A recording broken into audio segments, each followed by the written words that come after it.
Меня зовут Икуру Куажима. Я художник, фотограф. Я родился в Японии. Я живу в России последние 6 лет и живу в странах, где говорят по-русски уже больше 10 лет.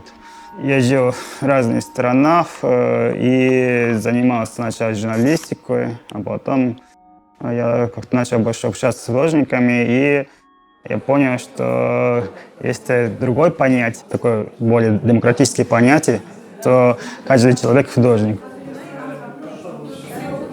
Для меня это как-то близко. Для меня это такой инструмент, понятие.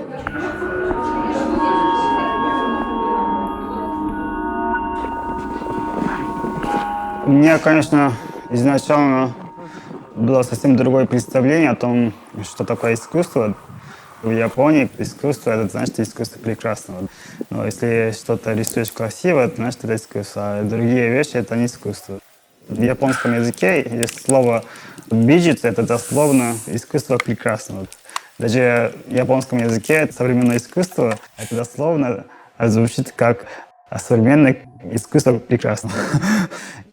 Когда я собираю информацию, когда ищу вдохновление или какой-то источник для нового проекта, я всегда стараюсь через конкретную информацию, конкретные знаки. И дальше довольно долго работаю. Некоторые художники начинают с формы, стараются как-то доводить до совершенства в плане эстетики. Часто они делают очень гладкие вещи, я как-то не могу так работать. Сначала мне нужен какой-то контекст, какой-то ключ. Я всегда получаю вдохновление от слова, от знака. Да. Для меня все-таки как-то всегда литература важнее всего. Я жил в разных странах, и у меня был языковой барьер, да, и поэтому мне приходилось как-то выражать другим способом, и в том числе фотографии, да, вот. И как-то мне интересно обработать через визуальный инструмент, в том числе фотографии и видео. Процесс интересный, но все равно для меня самое важное — это текст.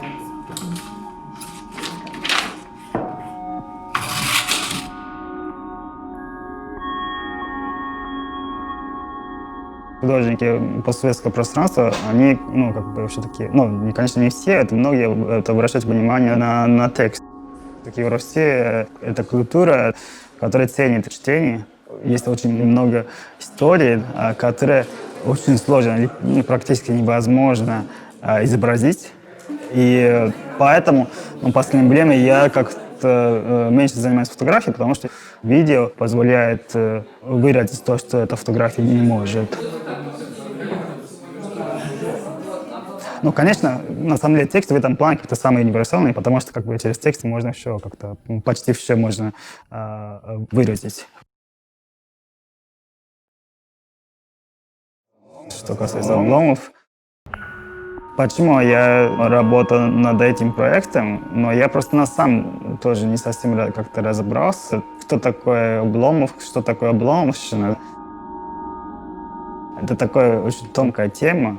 Но многие думают, что Обломов не очень хорошая репрезентация русского народа, да. Но на самом деле, может, не совсем так. Обломов такой добрый, хороший человек, который много думает, да. Обломов, на самом деле, это не только лень, это на самом деле еще просто созерцание, да, которое как раз немножко отсутствует в современном мире.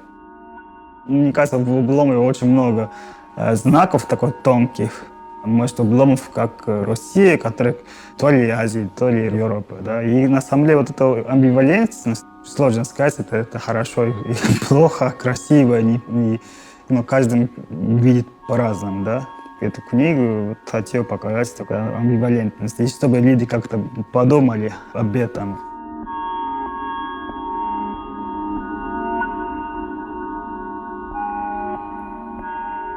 Пока ни один американец не понял мой проект. Может быть, один-два. Конечно, это в России, Казахстане, Украине, это понятно. Но даже в Восточной Европе образ боящегося человека, то есть бездействие, да.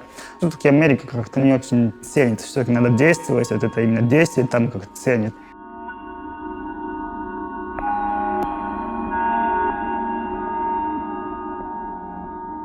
В японской литературе были разные персонажи, которые ничего не делали. Как раз это и какие-то тоже философы тоже размышляют не только о лени, а о созерцании, такой, о бездействии. Да? То есть, в принципе, как бы в Японии тоже должны ценить именно ценность в бездействии. Такое лень и созерцание, они как-то похожи. Вот. Но, по крайней мере, вроде книги хорошо продаются там.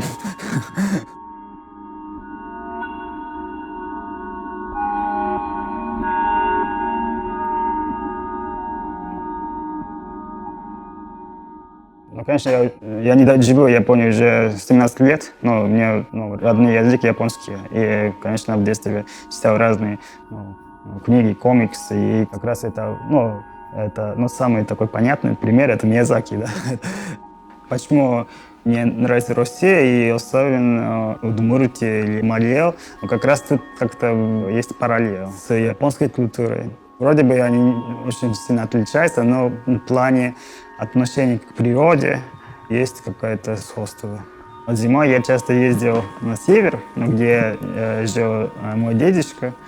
И там как раз там снег, и как раз это довольно похож на степь. Там как раз сугробы, снег и холодно. Атмосфера довольно похожа. И причем как-то даже как это звучит, это удмуртский язык, да, как раз когда ездил с детства на севере, там тоже на диалект говорят, и как-то тоже как будто бы похоже. Я чувствую это место как-то не чужим, даже как-то почти своим.